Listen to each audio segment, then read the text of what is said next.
Dear respective brothers, I don't think there's any sisters, right? So we don't need to say dear respective brothers and sisters. It's only guys, right? As you are aware, and you may have seen the poster, and this is because why you turned up today. First and foremost, I don't agree with the title. A lot of people are messaging me saying that we heard you got stabbed. Is everything all right? Can we come visit you? So just for the clarification, I'm still alive. He in fact meant it as something that took place in the past. And inshallah ta'ala we'll be speaking about it today bi'idhnillahi ta'ala. Okay, the first point that I quickly want to also stand over is talking about our jahiliyyah. Mentioning about maybe some of the evil situations that we may have found ourselves in. Allah subhanahu wa ta'ala, He tells us in the Quran, وَاذْكُرُوا نِعْمَةَ اللَّهِ عَلَيْكُمْ. Remember the blessing of Allah subhanahu wa ta'ala upon you, His favors that He bestowed upon you. إِذْ كُنْتُمْ أَعْدَاءً. When you used to be enemies with one another. فَأَلَّفَ بَيْنَ قُلُوبِكُمْ فَأَصْبَحْتُمْ بِنِعْمَتِهِ إِخْوَانًا. And Allah subhanahu wa ta'ala brought your hearts together after you were enemies, that you hated one another. And through the ni'mah of Islam you became brothers. If it's for the purpose, my brothers and sisters, of remembering the blessings of Allah subhanahu wa ta'ala, and so that the people that can take a lesson from it, there isn't a problem, because the companions after Fajr they would be sitting around talking about their jahiliyyah for the purpose of being grateful to Allah Azza wa Jalla, appreciating the good state that He put them in. This is why, my brothers and sisters, today we are speaking about this. And we are mentioning some of these things so you youngsters can take a lesson from it. You see, you know, my brothers and sisters, approximately 10 years ago, it was around, a similar time to this, when the youngsters are breaking up for their summer holidays. It's around this period, right? I think you broke up last week. It depends on what city you're from. Ala kullin, on the last day, when we was breaking up for the summer holidays, Allah subhanahu wa ta'ala decreed that my tutor classroom is right in the front of the school. It was right in the front of the school. So I could see through the mirror everybody that comes in front of the school and who's standing there and who's not standing there. So I ended up seeing that there were 30 guys over there, 30 guys, all strapped up with shanks and knives. They were after one guy. All the head teachers came out, they're thinking, what's going to happen today? Blood's going to be shed. That's what seemed very apparent to the head teachers and all the other teachers who were responsible of the safety of the kids who were studying in the school. Some of you may know this school, it's Holloway School. Anyone here from North London? Huh? North London, which part? Harrow. Is that north or west? No, that's not north. Huh? Yeah. Huh? No, we're talking about north here. Yeah, Islington, around them areas. Camden sides, you got Holloway, you got Finsbury Park. So around them areas, there were 30 guys waiting there, my brothers and sisters, my brothers, and they wanted one guy. So subhanallah, I'm not going to lie, that really caused me to be terrified. My life's on the line here. What are my parents going to think? What's everyone else going to think? All of that at that moment is running through your mind. Allah subhanahu wa ta'ala decreed that He gave me the insight there and then to go and jump outside from the back, to jump over the gates. And I managed to get away.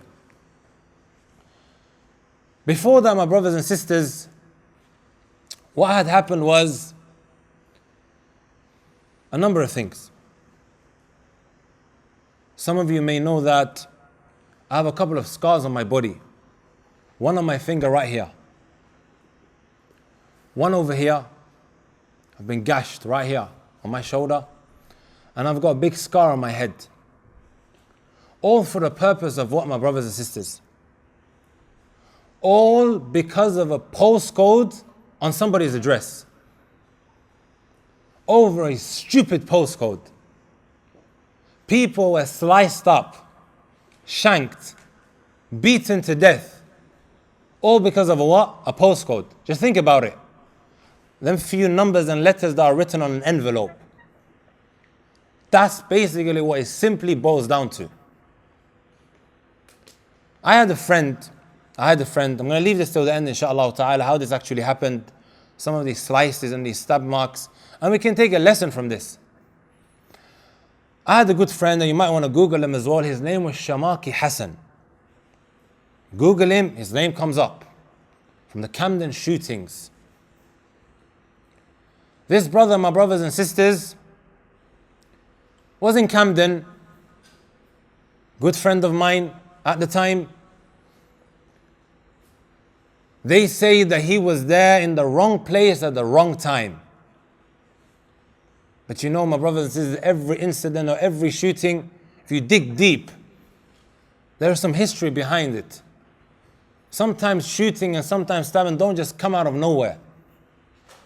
Later on we found out that there was an incident that preceded that.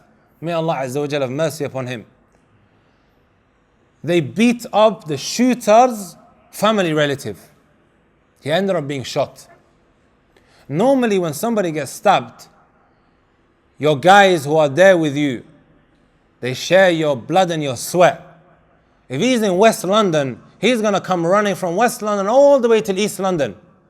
Why? To come and stand up for his friend, right? If he's in the north, he's going to come all the way to the south. Why? Because my brethren, somebody stabbed him or somebody done something to him. You know when this brother got shot, guys? Nobody done absolutely anything. Nobody done absolutely anything. And here is the lesson. One of the first questions that I asked myself, and Allah Azza wa Jalla gave me the success to actually let this pass through my mind. If tomorrow you get shot or you get killed or you get stabbed, everybody's just going to forget about you like that? Because this is exactly what they do, right? You get chucked behind bars, people are writing on Facebook, on Twitter, hit the road soon. أليس كذلك? Hit the road soon for a couple of weeks. This is what is being written.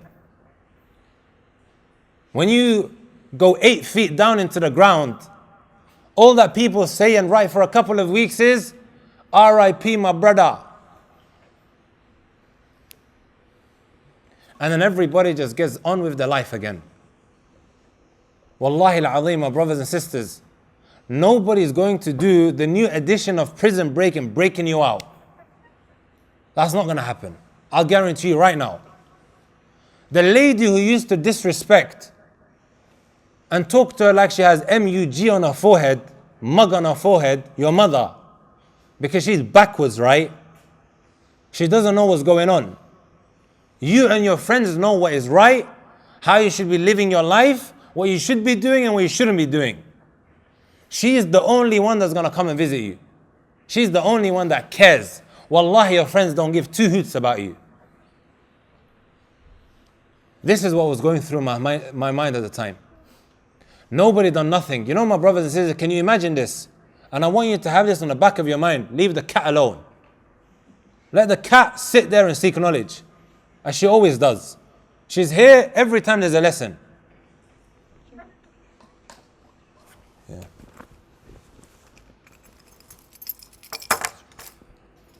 Are you with me, guys? His mother wanted his body to be in a little hut at the funeral. I've seen grown men, my brothers and sisters, grown men, walking into the hut with his body there, and the hole was in his head. You normally don't see that, and it doesn't sink in till you actually go and experience it. All because of what, my brothers and sisters? Because of what? A stupid postcode. A couple of letters and a couple of numbers on your envelope, or where it says your address. The brother was shot. I saw grown men walking out of the hut, and they're crying like babies. I was the first of them. I couldn't stop crying. Tomorrow, if that happens to me, is that going to be the exact same result? Is that going to be the exact same ending for me as well? But you know, my brothers and sisters, with every evil that takes place, there's khair that comes out of it, right? وَعَسَىٰ أَن تَكْرَهُ شَيْئًا وَيَجْعَلَ اللَّهُ فِيهِ خَيْرًا كَثِيرًا. And perhaps you might dislike something, and Allah subhanahu wa ta'ala places a lot of goodness in it. I remember the parents, you could see that their eyes were bulked because of sleepless nights of what? Crying. There was generation after generation after generation. There were 4 of them, 4 gangs. The elders, and their youngers, and their youngers, and then the 4th generation. Our group was part of the 4th generation. Parents had enough. Parents had enough. Only way they could turn to is Allah subhanahu wa ta'ala. Laysa kadhalik. That's all you could do at a time, right? Drugs, women, stealing, slicing people up over the most pathetic of things. Parents had enough. So I understand sometimes when I ponder upon this, why his mother chose to place his body in the hut for all his friends to go and see. And still, stupidly enough, some people didn't take heed because a guy from Tottenham got battered on the same funeral. I remember he looked like one of these bruised up cartoons. When a guy gets punched up in a cartoon, he's got what? Bruises coming out of his head, right? He looked like that. Came from Tottenham, you know what he done? He rolled up with a machete. He rolled up with a machete. You've got like 100 Camden guys who have turned up. And the Camden guys with the Tottenham guys are like, what? Dep is Suf. You don't know what that is in Somali? What's Dep and Suf? Huh? Hadiga. What is it? Dep means fire and Suf means cotton. What happens when you add it 2 together? It eats it up, right? And petrol and fire. You're going to have an explosion. He decided to turn up. I think his mother told him to go so he can take a lesson from it. But he decided to turn up with a machete. People are going on top of cars, stamping on top of him, jumping on top of him. Till one elder brother had to stop it. Some people still didn't take heed. And from that incident, people got chucked into prison. So after that incident, my brothers and sisters, a lot of people left. Some went to Yemen, some went to Saudi, some went to Egypt, all to go and seek knowledge. And like I said to you guys, sometimes it takes maybe one shooting, one incident for a person to really take heed and to change his life around. And sometimes changing your surroundings and where you are, going to somewhere else, really helps the situation. And Allah subhanahu wa ta'ala really helped me with that. Because nearly the 7 closest friends that I had, either they're dead or they're in prison. Either they're dead or they're in prison. I'm talking about the 7 closest of them that were to me. They're either dead or in prison. Sure, you'll have heard the famous story of the guy who killed 99 men. He went to a rabbi. He asked him, is there any hope for me? He goes, no, there's no hope. He kills him as well. 100 it is. He goes to another sheikh. Islamic sheikh tells him, make hijrah from the place. Why? Because the hijrah, if you change from one city to another, really, really helps a person get away from the surrounding that he's in. This is why one of the main advices you give a person who wants to change his life and he's been trialed with being on the streets and having bad friends, is to change his surroundings. To get away from these people. To be in places where there is people who are going to help you in your religion, like the masajid. But in certain cases it doesn't help. It's an addiction. The whispers of the shaitan are there that keep pulling you towards that direction. So the lesson is, my brothers and sisters, from this incident that took place, is that a person he has on the back of his mind, who's going to give two hoots about your life or about you in general? If tomorrow you get stabbed up, if tomorrow you get shot, if tomorrow you get chucked into prison, it takes one moment, guys, for your life to go down the drain. Have you heard of CRB checks? Guys today who are much older than you, they can't get jobs, and they've got a clear criminal record. He doesn't have a dust particle on it. They can't get jobs. Think later on when you're looking for a job and you want to change your life around, after you've come out of prison, now you realize, khalas, I need to sort myself out. And you want to get married, and you want to have kids, you want to have a proper job. You can't get married except by saving up money, right? You're going to find it easy? I've got my own family relatives who are currently in prison at the moment. Their life keeps going in circles and circles and circles all the time. He wants to change, he's had enough of life. He wants to get married, he wants to move on with his life. But he's got that mark on his what? Criminal record. Some brothers can't go to Medina University, guys, because he's got criminal record. He wants the job, he can't change his life around. So because he's an addict now, what? He needs to find money. He then goes and does the exact same thing, so his life going in circles. Gets caught, gets chucked into prison, comes out again. Don't blow it.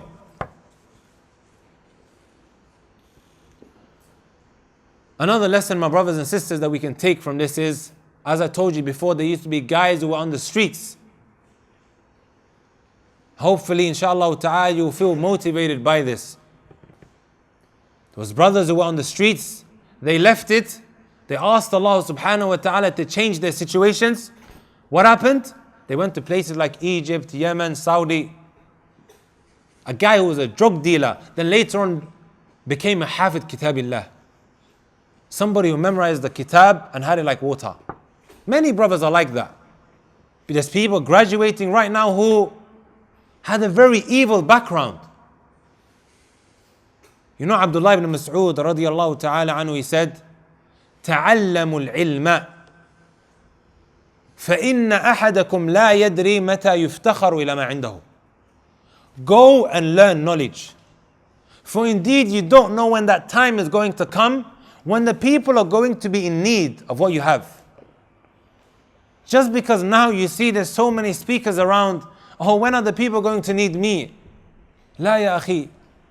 Even if you're the worst of the people and you want to change for the better, and you want to become a better person that helps and aids the community, that can really, really happen. The word impossible should not exist in our dictionaries. And I mentioned this multiple times. When you have the prospect of making a dua, I get brothers that come to the lesson sometimes, they say to me, brother, I'm on tag, I need to go. I have firm belief that this brother can become a talib ilm that benefits the ummah, benefits the nations, different community. I believe he can become that. And you should believe that as well. You feel like you need a change in your life, then my brothers and sisters, don't belittle yourself. Because there's people before you that I personally knew. They were the worst of them. They were chasing women on red line districts, hitting them up when they come out, what? From the clubs. لكن الآن صاروا من أحسن الناس. They became the best of them. Ibn Abbas radiallahu ta'ala anhu, guys, when the Prophet sallallahu alayhi wasallam passed away, he was a young kid. He was a young kid, guys. He said to an Ansari, let's go now. You know, the companions of the Messenger sallallahu alayhi wasallam, there's many. Let us go and take knowledge from them. So the man said to Ibn Abbas radiyallahu ta'ala anhu, يا ابن عباس وعجبا لك يا ابن عباس أتظن الناس أو أتظن الناس يحتاجون إليك. Do you really think that the people are going to be in need of what you have or what you're going to be learning? He said فأعرضت عنه. I turned away from him. Ibn Abbas radiallahu ta'ala anhu, in the blazing heat, some of us are, we dehydrate when we have this British weather here. In the Arab world, it's much, much more hot, guys. It's blazing heated. He used to go at that time and he used to go and sit in front of the homes of the other companions. The wind over there, guys, was different to the wind that we have here. MashaAllah, it's clear wind. They had dust particles, sandstorms that used to hit him in the face. And he used to put his shawl around his face like that. And then go and sit on the doorstep of another companion's home. So when the companion comes out and says, why are you doing this? You are the cousin of the Messenger sallallahu alaihi wasallam. I should come to you. He goes, no. The ilm is traveled to. All because of ilm. Later on in life, what happened? When Ibn Abbas radiallahu ta'ala anhu grew up, that Ansari that I mentioned right at the beginning, he said, oh, Ibn Abbas, you think people are going to need you? Huh? He saw everybody surrounding Ibn Abbas and sitting around him. He said, وَكَانَ هَذَا الْفَتَى أَعْقَلَ مِنِّي. This young boy was more smarter, more intelligent than me. Why? Because at a very young age, he took his time out to learn the deen of Allah, and later on, he was benefited from. Every single one of you, my brothers and sisters that are sitting here today, you have the opportunity for that. Don't blow your lives. Alhamdulillah, I didn't have a criminal record. But when you look at what was going on, I was in the midst of the worst of stuff. And this is what caused me now to have some of these wounds on my body. Me, I was one of them guys who wasn't the strongest. You can see in my body, I'm a skinny guy. Huh? I never used to be the type that goes to the gym. But one thing I was a brave heart. I'm the type of guy that will get battered, will get thrown on the floor, and I'll stand back up and then get dashed again, and then he stands up and he gets thrown to the side. Bottles will be thrown at him, but I'll stand there. Everybody's left me. I don't even look behind, everybody's gone. I'm fighting for my friend and he's already gone. Because of what? My friend and he's gone? And like I said later on, and through one of these fights, guy takes out a knife, tries to cut off my whole hand. It's as if he wanted to apply the capital punishment on me. The hudud. He went after my hand, he managed to get a slice. The same in another time, he went through here. I'm running after him. I don't realize that I'm bleeding. Because you don't feel it. You don't feel it when it actually happens. After I think I've run 2 miles, chasing after this guy who just stabbed me, and look how stupid this is. I don't have a knife, nothing. He could just swing back and just slice me again. I'm chasing after him. Where's the aql? Where's the sanity? And then I realized it only started hurting me after I looked at it. Another time, same thing. I ended up humiliating a guy, one of the guys from QC, Queen's Crescent. They were more of the African community, you know? And then on this side, you had more of the Somali community, the Arabs, and the Eritreans and Ethiopians. They used to fight with one another. I ended up humiliating a guy over because of what? Wallahi, sometimes, guys, it gets me really emotional. The way I humiliated his brother. Over what? A stupid postcode. And then later on, they ended up fighting me. It was a one-on-one duel. He ended up getting a plank of wood and smashed my head. And there's a big scar like that on the top of my head. Over because of what? A stupid postcode, guys. I keep repeating these words. I want it to sink home. Do you think NW1 cares about you? Are you getting paid? Are you what? Job seekers allowance, when you go and sign up, you get £250 for it. You're not getting absolutely jack. And we're fighting for a couple of letters and a couple of what? Numbers. And because I was so sought after, I remember they made a YouTube video. because they couldn't find me, they ran up on Market Road. You know Market Road? That pitch in North London. I think the Aki Cup is going to be there. That's what some of the brothers were telling me. They managed to run up on a lot of the friends that I had with bottles and everything and dashing bottles at them. And then they wrote at the end, MJ, you're next, in red. And this is how one incident led to another. It caused them now to come to my school because they couldn't, really get a hold of me. Even some of these, when a person stabs you, sometimes he doesn't realize that he stabbed you, except if it's really, really clear. All again, my brothers and sisters, because of a postcode. So the ball is in your court. I'm telling you right now, your friends is just going to be for a couple of days that you're defending. They're going to be writing on what? Facebook, on Twitter. My guy, my this, and all the crocodile tears and everything. And then you've become nasiyan mansiya. You're totally forgotten. Just like everybody else. Who mentions my friend now?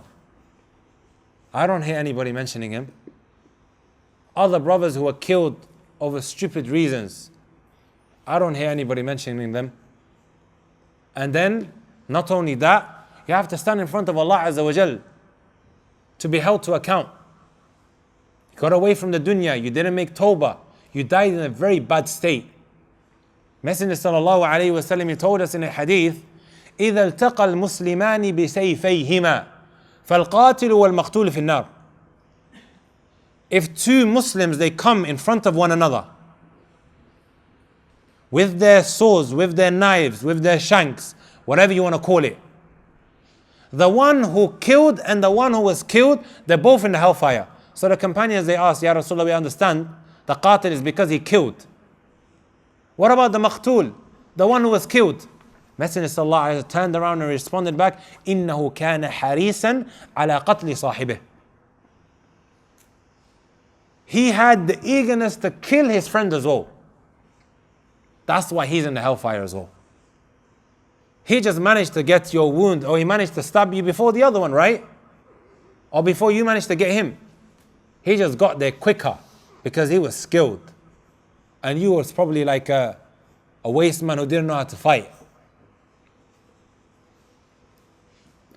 That's done, you're standing in front of Allah Azza wa Jal. That's another problem you have to deal with. All them guys that you humiliated, all them guys that you sliced up, all them guys that you oppressed, all them guys that you done X, Y, and Z. This is the new hisab that's still waiting for you. You're under the will of Allah Azza wa Jal. If He wants, He can forgive you. If He wants, He can what?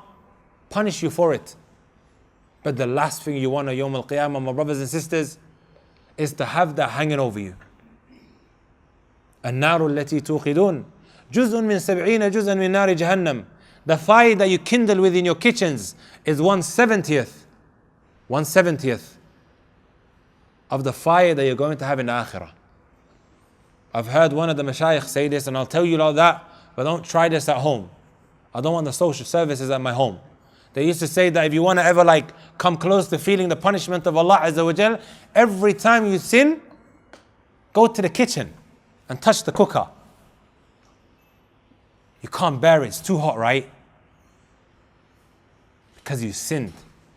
There's far greater waiting for us in the akhirah. We can't even bear this heat. How on earth are we going to bear that? Wallahi guys, it's not worth it. It's really, really not worth it. And I'll be the first to tell you, somebody who feels like he wasted his life. And I sometimes wish to myself that I memorized the Quran back then. And I learnt, the religion of Allah Azza wa Jal then.